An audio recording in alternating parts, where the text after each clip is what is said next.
Hi, my name is Andrea Buckley, and I am a licensed mental health therapist in the state of Michigan. And welcome to the Connection Diaries. As always, I'm so happy that you are here. We are in the end of a series that I'm calling Healing Through the Holidays, the Art of Letting Go and Holding On. And so in episode 1, we talked about all things grief. Episode 2, we talked about honoring our natural cycles. And in episode 3, we talked about the concept of embracing darkness, to embrace the things that we rather run away from or that we fear.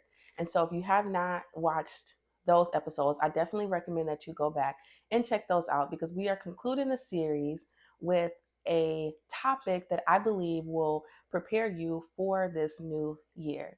And so there's a lot of chatter about the new year and making vision boards and getting ready. And folks are thinking about what they accomplished this year and what they didn't accomplish this year and what they want to accomplish in the new year and how they're going to do that, right? And so I wanted to add my voice to the conversation and create a video for the folks that I work with and the folks that I will work with and the folks that I may never work with to get you prepared for the new year. But it's going to be a little bit different than what you may expect. And so I have 3 points that I want you to sit with. And as always, at the end of this video, there's going to be some journaling prompts that you can use to go deeper with this content. So you'll hear what I have to say, but I always want you to apply what I have to say to your unique situation in your life. And the way that you do that is through self-intimacy practices such as journaling. And so let's jump in. And so I want you to think about this as a reset. The affirmation that is kind of anchoring this video today is the concept of I release so I can receive. So let's jump into today's video. I'm so excited about this particular topic because I feel like it was just a beautiful download in a season, a time period that I personally really needed it as I think about going into the new year. And so the first thing I want you to think about as we think about going into the new year is I want you to take a break from trying to fix yourself. That may feel strange coming from a therapist who works with so many different people in order to help them accomplish their goals and to help them heal. But there's a difference between trying to fix yourself and healing. You are not broken. You were never broken. There is nothing wrong with you. A lot of times when we look at ourselves through a lens of unworthiness or through a lens of brokenness, we find ourselves on this cycle, this cycle of like, I'm not there yet, I'm not there yet, I'm not healed enough yet, I am not enough yet. Why can't I just get it together? Why can't I just fix myself? And that is not the narrative that I want you to bring with you into the new year. I want you to stop seeing yourself as broken. I want you to stop seeing yourself as a project that needs to be fixed. As you're putting together your goal list and your vision list, I want you to add your pleasure, to add your joy, and most importantly, to add your authenticity. Because healing is not about fixing what's broken.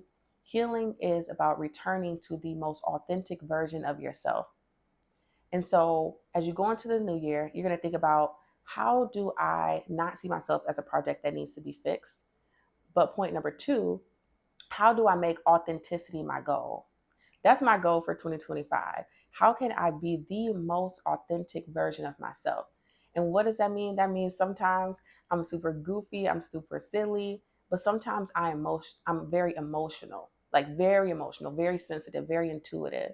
And how can I hold space for that full range of who I am?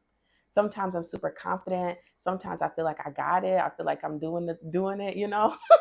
At other times, I feel insecure. Sometimes I feel nervous. I feel anxious. I feel like I'm not measuring up. And that's okay.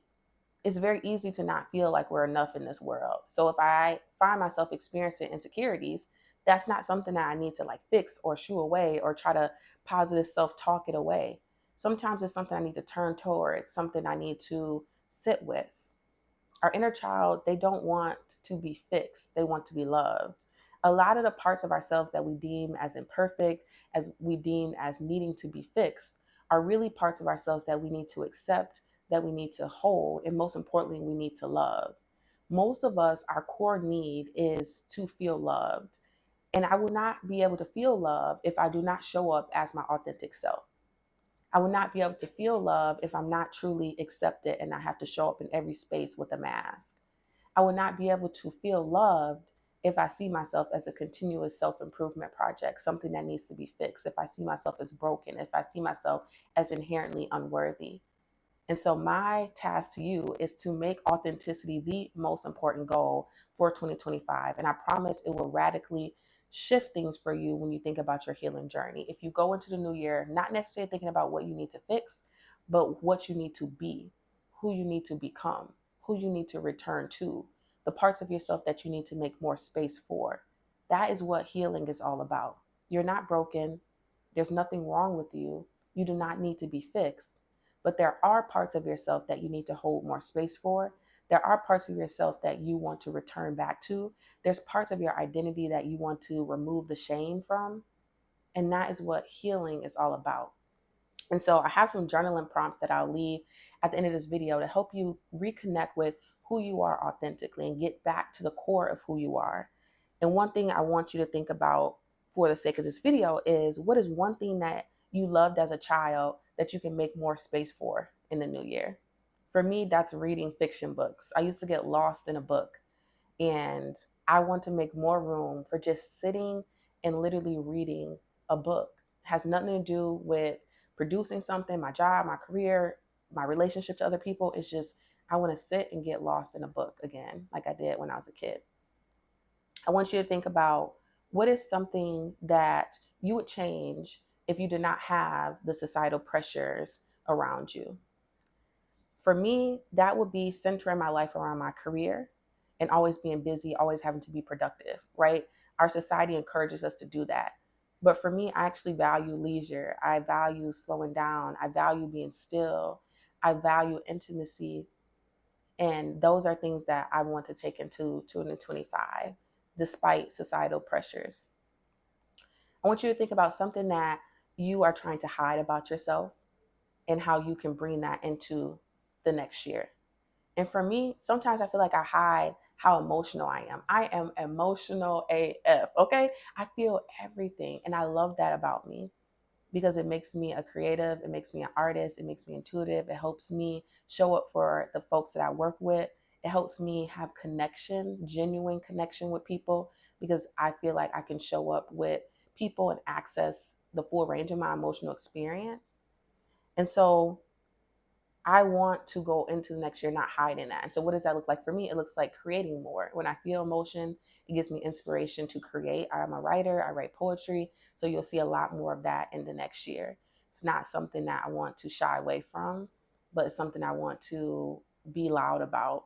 And so, what is something that you hide that you want to be loud about as you go into the next year?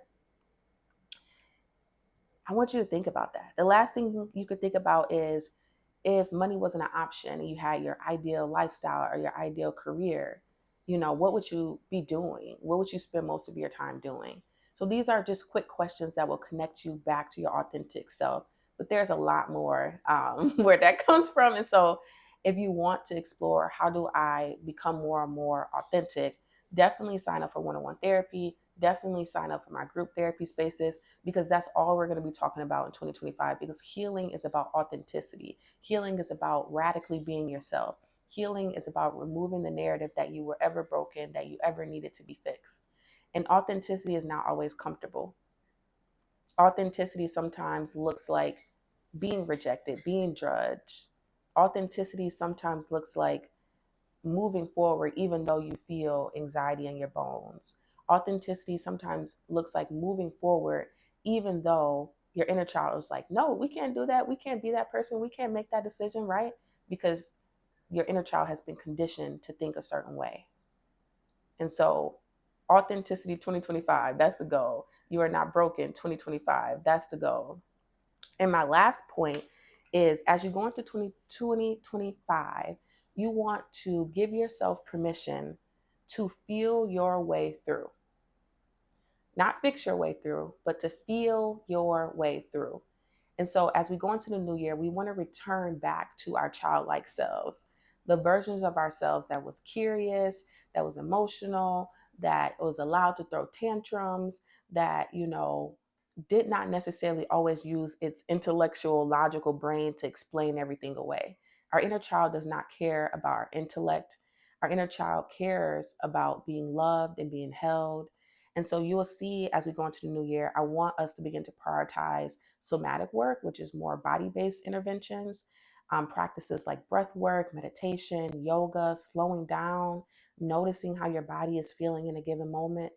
So if you're working with me one-on-one, or if you're working with me in the form of group practices or group therapy, excuse me, then you will see us begin to employ those.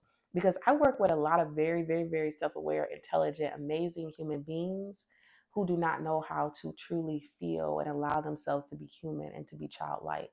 And so that's the only goal for 2025. You could put so many things on your vision board. You can put so many things on your goal list, but you will never feel like it's enough until you master some of these things. The concept that you are never broken, that you do not need to be fixed, the concept of authenticity, and the concept of being able to feel your emotions and to be childlike, to heal your inner child. And we do not do that up here. We do that in our heart. And so, what does it look like to reconnect to your heart as you go into the new year?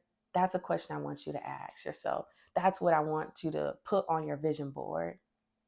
And I'll be here with you. These are questions that I'm asking myself too. How does Drea show up more authentically each and every day, even when it's uncomfortable, even when it's something that I rather run away from? How do I prioritize my joy, my pleasure, but also how do I prioritize my emotion, my pain? We talked about that a little bit in episode number 3. Go back and watch it if you didn't get a chance to watch it. So those are our 3 points as we finish out this year. And as we wrap up, I wanted to leave you with a poem. And I'm really excited about this poem because it's just like a cool message. This book is called Remember Love by Cleo Wade. And I love it, love it, love it. I love poetry because it tends to speak to your heart versus to your mind. And we need that. We need to return back to our hearts. That's my message as we go into New Year. We need to return back to ourselves. You don't need to read another book. You do not need to take another class. You don't need to ask another person for advice. You got to start listening to yourself, listening to your own voice, and learning how to be who you are, learning how to trust yourself, learning how to hear some advice, but ask, does this resonate with who I am? Would I value who I am authentically? Learning how to be who you are, even if other people around you are showing up differently or are embodying characteristics that are different than who you are. And that is what I hope this new year brings. So the title of this poem is called Over and Over. It's very brief, so pay attention. Over and over, life is loving you. She is a mother giving birth to you. Over and over again. With every rebirth, she holds you, covering your beating heart, with breathing body, with a prayer that says, sameness is not your destiny. Dear one, aliveness is. Sameness is not your destiny, dear one. Aliveness is. So as you go into the next year, what does it look like to be more alive, to be more human, to be more yourself? Not trying to blend in, not trying to be like everybody else, not trying to be the version of yourself that you think you should be or the version of yourself that you were taught to be, but to get to the core of who you are and to bravely show up as that person. That's all I want you to focus on. I promise you, your life will never be the same. You don't need another goal. You don't need another accomplishment. What you need to do is to return back to yourself and show up radically, honestly, you as yourself. So always remember that you are loved, that you are enough, and stay inspired. Stay tuned for my next series, which will be coming in the new year. Feel free to binge watch the past series. And thank you for being on this journey with me. As always, please like, comment, subscribe, share this video with someone that needs that reset, that needs these reflection points as we go into the new year. And stay tuned for next Thursday, where I'll be releasing and announcing my new series. Have a good one.